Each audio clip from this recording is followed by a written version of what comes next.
হলো? রাগের ঠাপে ঠাপে যে অন্ধকারের মধ্যে চলে আইছি, সামনেও অন্ধকার পিছনেও অন্ধকার। বলো আমার ভয় করছে তুই ভাই, বলো।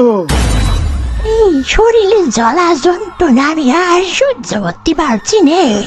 আমার এই অতৃপ্ত আত্মাটা অন্য কারো রাজ দিতে হবে, আমাকে পুজো জায়গা নিতে হবে। থাক, কালকে আবার রাগ করবানে, এখন বাড়ি চলে যাই।